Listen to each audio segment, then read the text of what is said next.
আমেরিকার $1 ইরানের আসলে আপনি জানেন ইরান প্রায় 2 মিলিয়নের উপরে। হরমুজের শেষ মানে কয়েকদিনে একেবারে কোনো জাহাজ পার হয়নি বলা যায়। তো সেক্ষেত্রে গ্যাস প্রাইস আরো বাড়ছে।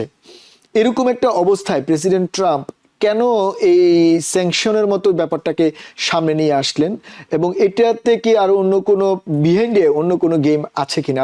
ইরানের থ্রেট আছে, তাদের জন্য একটা হুমকি আছে।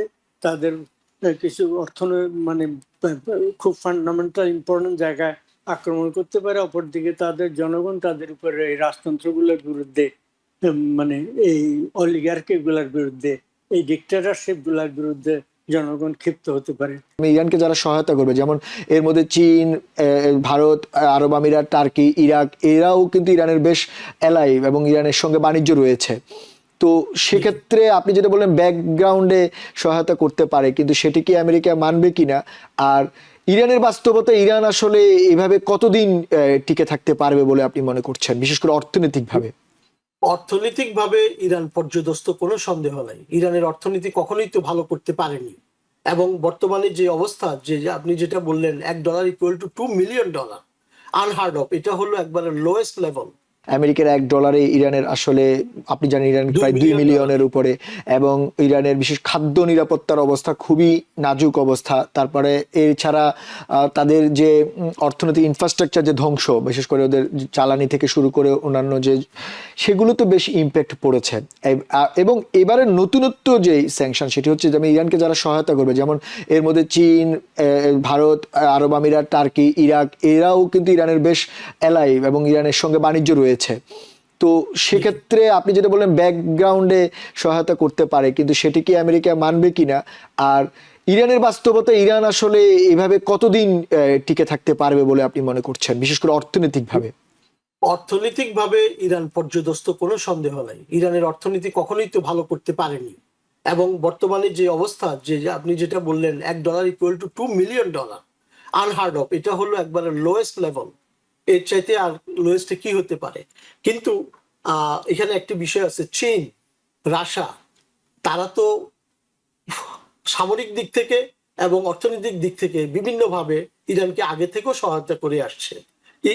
চায়না ইরানের থেকে 80% তেল কিনতেছে এখনো, এবং যদিও মার্চের পূর্বে যেটা তারা ডেইলি 823 ব্যারেল তেল কিনতো, সেখানে কমে জুলাই আগস্টে সেটার পরিমাণ দাঁড়িয়েছে 534,000 ব্যারেল।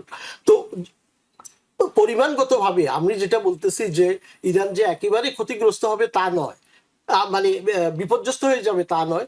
কিন্তু ইরান, আমি যেটা পয়েন্ট মেক করতে চাচ্ছি, সেটি হলো ইরান জানে যে কিভাবে অ্যারাউন্ডে কাজ করা লাগে। এই কথাটা আমি জোর দিয়ে বলতে পারি, কারণ ইরানের যে অভিজ্ঞতা হয়েছে, যে তারা তো থেকে শিখতেছে, তারা জানে তাদেরকে এই পরিস্থিতিগুলোর মোকাবেলা করতে হবে, এবং তারা সেই 79 থেকে যুদ্ধের জন্য প্রস্তুত হচ্ছে, এবং যেই প্রমাণগুলো আমরা কিন্তু ইতোমধ্যে দেখতে পেরেছি। তো এখন যে বিষয়টি হলো যে ইতোমধ্যেই আবার চায়না বলে দিয়েছে কিন্তু, যে আমেরিকা যতই নিষেধাজ্ঞা দেখ না কেন, যে তাদের সাথে বাণিজ্য করা, যেহেতু ইরান একটা সার্বভৌম দেশ, চায়নাও সার্বভৌম দেশ, তখন চায়না কিন্তু এটা মানবে না, রাশিয়া এটা মানবে না। হ্যাঁ, টার্কি বা ইউএই, যেটা আমি একটু আগেও বলেছি, ইউএই কয়েকদিন আগে ইরানের উপর নিষেধাজ্ঞা দিয়েছে। এই কিছুটা প্রভাব তো পড়বে, কিন্তু যে বিষয়টি উল্লেখযোগ্য হবে এখানে, সেটা হলো যে বিপর্যস্ত করার মতো একেবারে শূন্যে নামিয়ে আনার জন্য তা পারবে না। কারণ আগেই বললাম যে ইরানের যে মানুষের যে মনোবল এবং তাদের যে দেশপ্রেম, এই দুইটা জিনিসের কাছে কিন্তু পুরো পৃথিবী, আমরা যেটা লক্ষ্য করেছি, অত্যন্ত দৃঢ়ভাবে তারা কিন্তু টিকে আছে। তো এখন যে বিষয়টি এখন খুব ইম্পর্টেন্ট, সেটা হলো যে আলোচনার টেবিল, আমরা তো চাই যে কোনো সময় আলোচনার টেবিলে বিষয়টি সমাধা হোক, কিন্তু অবস্থা দৃষ্টে মনে হচ্ছে যে যুদ্ধটা কিন্তু হয়তো সামরিক দিক থেকে শুরু করে এখন অর্থনৈতিক দিকে যাবে, আবার অর্থনৈতিক থেকে সামরিক দিকেও সব আলোচনা কিন্তু সবই চলতেছে। এই অর্থনৈতিক দিকটা যদি কাজে না লাগে, হয়তো আমেরিকা আবার সামরিক আক্রমণ করবে, ইসরায়েলকে দিয়ে আক্রমণ করবে, নিজেরা, মানে সবকিছুই কিন্তু টেবিলের উপরে আছে, কোনো কিছুই অফ হয় নাই। শুধুমাত্র টাইম টু টাইম পলিসিগুলো চেঞ্জ হচ্ছে, কারণ যে যুদ্ধটা 3 সপ্তাহের মধ্যে শেষ হওয়ার কথা, আজকে সেই যুদ্ধটা 25 সপ্তাহের উপরে চলতেছে। ফলে এইটার জন্য কেউই রেডি ছিল না।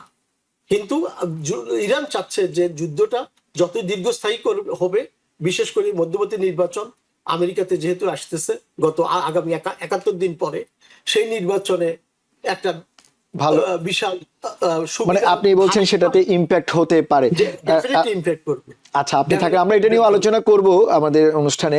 আপনি একটু মোহাম্মদুল্লাহ ভাই, জয়নাল ভাই যেই জায়গাটাতে বলছেন যে উনি বলছেন ইরানের যে মানুষের স্ট্রেংথ রয়েছে এবং ইরান এগুলোতে ইউজ টু এই ধরনের ব্যাপারগুলোতে, সেটি একটি দিক। কিন্তু আমার প্রশ্ন হচ্ছে প্রেসিডেন্ট ট্রাম্প হঠাৎ করে এই মুহূর্তে এসে এই ধরনের একটা ঝুঁকি কেন নিতে গেলেন? যেমন শুধু ইরানকে স্যাংশন দেওয়াটা ঝুঁকির কথা বলছি না, ইরানকে যারা সহযোগিতা করবে সেক্ষেত্রে তো আমেরিকার অনেক অ্যালাইও এর মধ্যে যুক্ত আছে।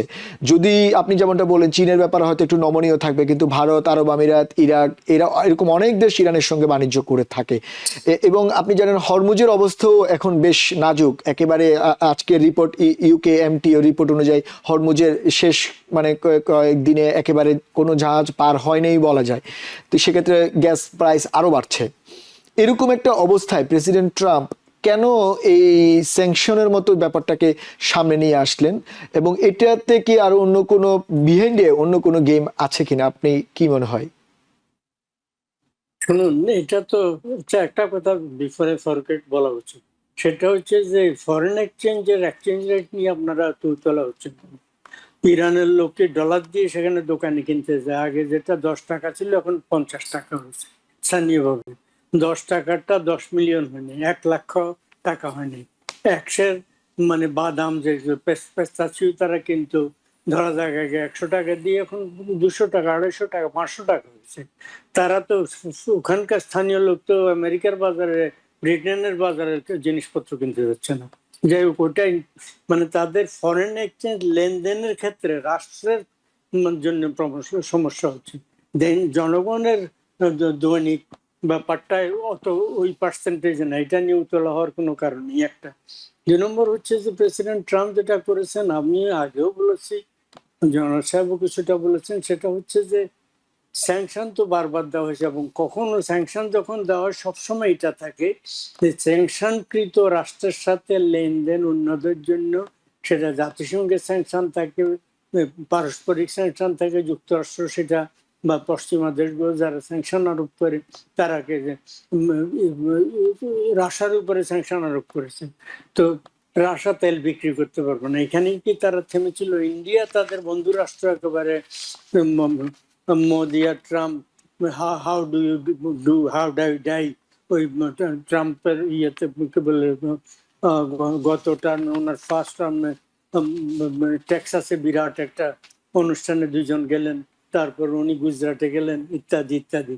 সেই দেশের উপর পর্যন্ত কঠোর মানে শুল্ক আরোপ করেছিলেন, কি কারণে? রাশিয়া থেকে তেল কিনছে। তো যখনই কোনো দেশের উপরে স্যাংশন আরোপ করা হয়, সেই দেশ থেকে কখনো অন্য দেশ কিনা, সে দেশের সাথে লেনদেন করা, এইটার সাথে অলিখিত ভাবেই থাকে। এইবার একটু কড়াকড়ি ভাবে বলা হচ্ছে, নাথিং নিউ এটার ভিতরে, আমি অন্তত কিছু নিউ দেখছি না।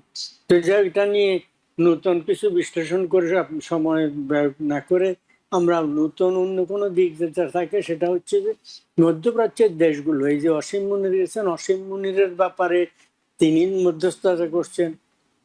ওমানেরটা ব্যাপার, ওমান তো ওই মানে হরমুজ প্রণালীর একটা অংশ ওমানের সার্বভৌমত্ব আছে, ফলে ওমান কিন্তু মধ্যস্থতা করছে না, মধ্যস্থতা করছিল কাতার। ওই ওমানের ব্যাপারটা আলাদা, কিছু কথাবার্তা বলছে, এদের মেসেজ হয়তো কিছু পাস করছে, মধ্যস্থতা হচ্ছে কাতার আর পাকিস্তান। তো মানে অসীম মুনিরকে যে খুব ট্রাস্ট করে ইরান, এটা না। কারণ হচ্ছে যে তারা একদিকে এদের সাথে এখানে দতিয়ালি করছে, মধ্যস্থতা করছে, অন্য দিক থেকে তারা তুরস্ক এবং সৌদি আরব মিলে যে জোট করেছে, মানে সামরিক চুক্তি, ডিফেন্স মক্কা জোটের কথা বলছেন আপনি? হ্যাঁ, মক্কা যে চুক্তি স্বাক্ষরিত হয়েছে, সেই চুক্তির লক্ষ্যকে কাকে কেন্দ্র করে উঠেছে? নিশ্চয়ই যুক্তরাষ্ট্রের সাথে যুদ্ধ করার জন্য না, ইসরায়েলের সাথে যুদ্ধ করার জন্য, ইজিপ্টের সাথে না, তুরস্কের সাথে না, কার বিরুদ্ধে? সেটা হচ্ছে তার মেইন টার্গেট তো হচ্ছে লক্ষ্য হচ্ছে যদি ইরান আক্রমণ করে, ফলে সেইটা মানে ইরানি লিডারশিপ সেটা 100% জানে। ইরানি লিডারশিপ এদেরকে নাকচ করতে হচ্ছে না, মুখে ভালো ভালো কথা বলছে, আমাদের ভ্রাতৃসুলভ বন্ধুত্ব সুলভ ইত্যাদি সম্পর্ক, কিন্তু দুই দেশের ভিতরে টানাপোড়েন দীর্ঘদিন থেকে লেগে আছে। পাকিস্তানের জনসংখ্যার প্রায় 2.5 কোটি লোক শিয়া ধর্মাবলম্বী এবং তারা 12 ইমামে বিশ্বাসী। মানে ইরানের শিয়া ধর্মাবলম্বীরা যেটা খোমেনি যে গ্রুপে, সেই 12 ইমামে বিশ্বাসী, তারা 12 ইমামে বিশ্বাসীরা শিয়াদের মধ্যে ওভারওয়েলমিং মেজরিটি, ওভার 70%। তো সেই একই গ্রুপ পাকিস্তানে আছে, এরা বছরের বছর নির্যাতিত হচ্ছে, ফলে সেটার ব্যাপারেও তাদের অভিযোগ আছে। ফলে পাকিস্তানের ব্যাপারে তাদের খুব একটা মানে না, কিন্তু দূতদের তারা গ্রহণ করছে, মেসেজ গ্রহণ করছে।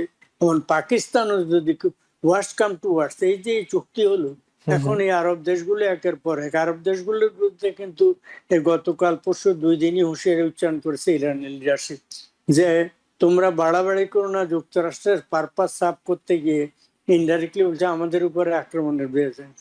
কিন্তু ওদের ভিতরে জোট বা যেটা হচ্ছে ওদের রাষ্ট্রশস্ত্র করছে, এটা তো ইসরায়েলের বিরুদ্ধে না, যুক্তরাষ্ট্রের বিরুদ্ধে না, পশ্চিমাদের বিরুদ্ধে না, এটা ইরানের হামলা মোকাবিলার জন্য বা ইরানকে প্রিএমটিভ অ্যাটাক করার জন্য অস্ত্রশস্ত্র সংগ্রহ করছে এবং এই ডিফেন্স এগ্রিমেন্ট করছে। ফলে এটা দিয়ে ইরান ওদেরকে তো আবার হুঁশিয়ারি দিয়ে রেখেছে। আগে তো প্রধানত ওরা আক্রমণ করেছে যুক্তরাষ্ট্রের ঘাঁটিগুলো ওইসব দেশে, কিছু কিছু তাদের পানি শোধনাগারও আক্রমণ করেছে, আরো 2-1 জায়গায় আক্রমণ করেছে। এইবারে তাদের যদি অস্ত্রশস্ত্র আরো কিছু থাকে আক্রমণ করার মতো, সম্ভবত এখনো কিছু আছে, তারা কিন্তু এবারে ওদের অর্থনীতি ক্ষতিগ্রস্ত এইরকম জায়গায় আক্রমণ করতে পারে। তাতে করে গালফ দেশগুলা এই একজোট হয়ে একাট্টা হয়ে ওদের উপরে আক্রমণ করার যে প্রস্তুতি নিচ্ছে, এটা হয়তো ক্ষতিগ্রস্ত হতে পারে। কিন্তু ওদের ইরানের উপরে আক্রমণ করার পরে এই সব অধিকাংশ গালফ দেশের, সৌদি আরব সহ তাদের অধিকাংশ নাগরিক, বেশিরভাগ নাগরিক কিন্তু সুন্নি। আচ্ছা, সুন্নি হওয়া সত্ত্বেও শিয়াদের ব্যাপারে সুন্নিদের বিরাগ ইত্যাদি আছে, তাদেরকে অনেকে ঠিক মুসলমান মনে করে না। কিন্তু তারপরও প্যালেস্টাইনের ক্ষেত্রে সবসময় ইরানের যে নিঃশর্ত বছরের পর বছর, যুগের পর যুগ সমর্থন, এবং এই রাজতন্ত্রগুলো যে সেটার ব্যাপারে মানে অনেকটা চুপচাপ থাকে, কিছু বলে না, খুব মিয়ে মিয়ে বলে, কোনো স্টেপস নেয় না, সেই জন্যে এই ইরানের উপরে যদি মানে সংঘবদ্ধ আক্রমণ করে ওইসব দেশের জনগণ কিন্তু খুব খুশি হবে না। ফলে এই রাজতন্ত্রগুলো তাদের জনগণের মতামতকে গুরুত্ব দিতে হবে। একটা ইরানের থ্রেট আছে, তাদের জন্য একটা হুমকি আছে, তাদের কিছু মানে খুব ফান্ডামেন্টাল ইম্পর্টেন্ট জায়গায় আক্রমণ করতে পারে। অপরদিকে তাদের জনগণ তাদের উপরে এই রাজতন্ত্রগুলোর বিরুদ্ধে মানে এই অলিগার্কি গুলার বিরুদ্ধে, এই ডিক্টেটরশিপ গুলার বিরুদ্ধে জনগণ ক্ষিপ্ত হতে পারে। ফলে আচ্ছা। তাদেরকেও খুব মানে সতর্কতার সাথে স্টেপস নিতে হবে।